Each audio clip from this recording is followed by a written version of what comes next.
അവരുടെ ലക്ഷ്യങ്ങൾ നിറവേറ്റാനും നിശ്ചയിക്കാനുള്ള ഉത്സാഹമില്ലാതാവുക, അവരുടെ ജോലി, പഠനം തുടങ്ങിയ കാര്യങ്ങളിലൊന്നും അവർക്ക് ആഗ്രഹമില്ലാതാവുക, സാമൂഹികമായിട്ട് പിന്മാറുക. ഒരു വ്യക്തിയുടെ ജീവിതത്തിൽ ഒന്നും ചെയ്യുന്നതിനുള്ള താല്പര്യം, പ്രേരണ, ഉത്സാഹം എന്നിവ നഷ്ടപ്പെടുന്ന അവസ്ഥയാണ് എമോട്ടിവേഷൻ സിൻഡ്രോം.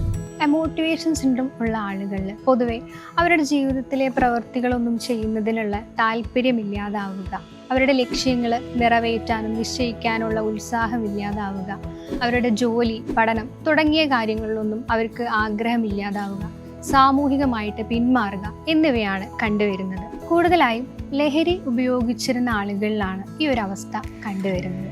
അതല്ലാതെ നമ്മുടെ തലച്ചോറിലുള്ള ന്യൂറോ ട്രാൻസ്മിറ്റേഴ്സിൽ ഉണ്ടാകുന്ന വ്യതിയാനങ്ങൾ മൂലവും എമോട്ടിവേഷൻ സിൻഡ്രോം ഉണ്ടാകുന്നുണ്ട്. ഈ ഒരു കണ്ടീഷൻ എന്താണ് എന്ന് കൃത്യമായി മനസ്സിലാക്കി കൗൺസിലിങ്ങിലൂടെയും തെറാപ്പികളിലൂടെയും കൃത്യമായ ജീവിത ശൈലികളിലൂടെയും നമുക്ക് ഈ ഒരു അവസ്ഥയെ മാറ്റിയെടുക്കാവുന്നതാണ്.